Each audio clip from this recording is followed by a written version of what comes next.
Okay, with the Jeffrey Epstein scandal and the potential for identities of these perpetrators to actually come to light after decades of the Department of Justice failing Jeffrey Epstein's victims. Again, the only person sitting in prison for victimizing at least 1,000 women and girls, right? The Department of Justice admitted in court filings there were at least 1,000 victims. The only person sitting in prison for that is Ghislaine Maxwell, a woman. Representative Melanie Stansbury and others are seeming like they're very much committed to exposing this scandal, shining light on everything that happened and getting justice. That is a huge lift. And I know people in Rep. Stansbury's comments are like, dear Lord, protect her at all costs. Because there's an awful lot of powerful people who've been very invested in keeping all of this quiet and denying Epstein's victims justice for years and years and years. And they do not want any of this to come out. And I said something about this earlier today on Blue Sky, and I want to talk about it for a second. A thread about the Epstein victims, and in particular about the entries in Jeffrey Epstein's birthday book. This person, I don't know who they are, but I saw their comment and I was like, yeah, I agree. People are so much worse than we can imagine. I like to think the best of people. I am perpetually optimistic and idealistic. I tend to be relatively naive about how profoundly cruel and evil people can be. I am aware that I'm naive about it. I struggle to be more cynical and more skeptical when I should be. No, I don't want to be cynical, but I should be more skeptical. I should be less trusting. Anyway, my response to this comment of people are so much worse than we can imagine, because folks were horrified at the entries in this birthday book. My response was, the more light shines on the Epstein case, the more people are going to have this terrible but necessary epiphany. Billionaires and your favorite celebrities and politicians are so much worse than you thought. The evil the super rich are capable of shouldn't surprise us, but it often does.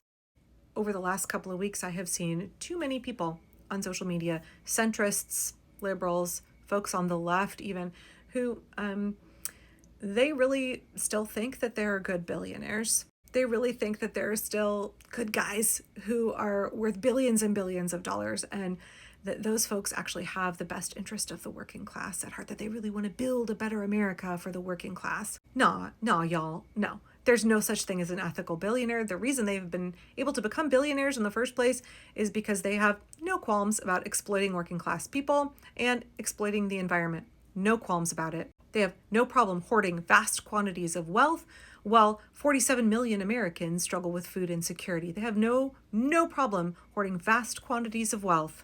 Hundreds of thousands of people are starving to death after Elon Musk took away USAID. They have no problem giving themselves big, fat bonus packages, making sure that their shareholders get big, fat dividends while their workers are barely scraping by. We have an oligarchy in the United States. So we have a two-tiered society. There's all of us in the working class, and then there's the super rich at the top, right? Look at Jeff Bezos's recent wedding where he rented out Venice or something. And we saw Leonardo DiCaprio, who thinks he's a big environmentalist. He wants you to believe he's a big environmentalist. He went to Jeff Bezos's wedding. Oprah Winfrey.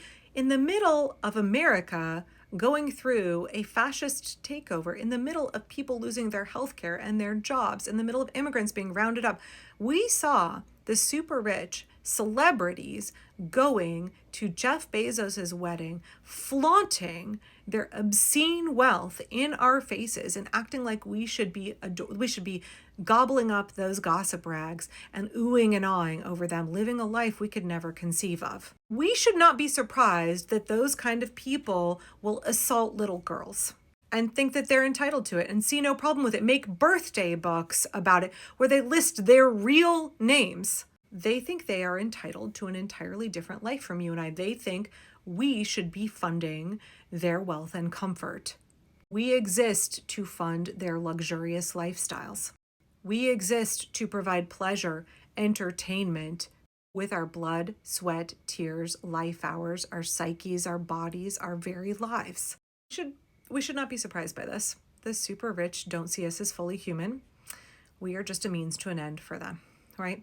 The same kind of people who can exploit their workers, who can pollute the environment, rob future generations, those kind of people are going to be able to victimize girls. When this list comes out, and if there is a day when we get justice for the victims, none of us should be surprised if there are celebrities and politicians, public figures on that list that we thought we liked, that we thought were one of the good ones.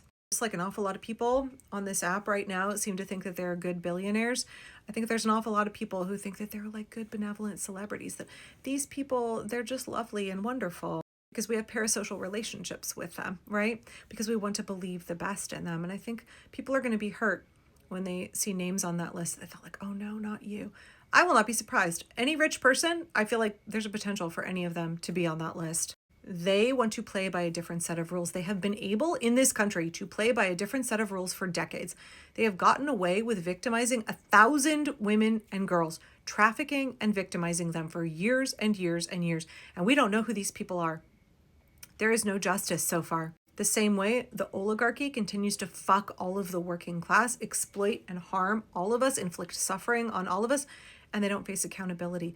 The super rich in this country have increased their wealth dramatically since Donald Trump got elected. I did a video about this, I think it was back in April, and it's way worse now. It's way worse. They are absolutely grifting. The whole Trump regime is a grift, right? How can they take more and more of our taxpayer dollars, our hard-earned money, right? Not just exploiting us when it comes to low wages and high prices, et cetera, but also now the grift is very much, how can we get those sweet government contracts? How can we get giant tax breaks for billionaires? And then the working class folks take their tax dollars and put them into my corporation, right? That's the reason that they're having these private businesses do AI screening for your Medicare claims, and then they'll get a kickback, a bonus of our tax dollars, right, if they deny claims for Medicare and cut costs. Private corporations, private businesses, all of these would-be billionaires and current billionaires are grifting. Even the ones you think are good and have charitable foundations, right? Bill Gates Foundation. Breaking news this past week that a company named Signature that Bill Gates owns, guess what? They are helping with they're making money doing these deportation flights of immigrants. There's no such thing as ethical billionaires. There's no such thing as a good rich person. I'm sorry, y'all. You want to believe that if you were a billionaire, you would do better. No, you and I, average Americans, we don't have whatever it takes, and I don't mean that in a good way, to become a billionaire. Whatever is shriveled and twisted inside of them is not for the rest of us. Because I choose to believe that your average working class person, if they suddenly had $1 billion, first of all, they would never do the things that it would take to amass that much wealth. But if they suddenly had that much wealth, I think most working class people would help other folks with it. Most working class people would try to fix significant problems with that wealth. I know I would, right? Like the joy is in the giving. The joy is in seeing how people use your money. You can't take it with you. It's more wealth than you could spend in many, many lifetimes. Why would you deny yourself the joy and the pleasure of helping other people and making their lives demonstrably better? But the super rich, they don't think like that. They think they're entitled to all that wealth. They think that there's no amount of luxury that should be denied them. They think that everything should be accessible to them, including the bodies of little girls. So none of us should be surprised when there are going to be billionaires you thought were the good ones because they support democratic causes on that list. Nobody should be surprised when there are prominent Democratic politicians on that list. Nobody should be surprised when their favorite celebrity is on that list. This is who these people are. What happened to Jeffrey Epstein's victims, the way they've been denied justice for so long, the way there's been this massive cover-up, all of that is emblematic of who the super rich are and how they treat working class people, how they dehumanize working class people, how they feel free to exploit and harm working class people, and how they trust that they will be able to get away with it, that they can do whatever they want and they'll never face justice. Y'all, there's hundreds of millions more of us than there are of them.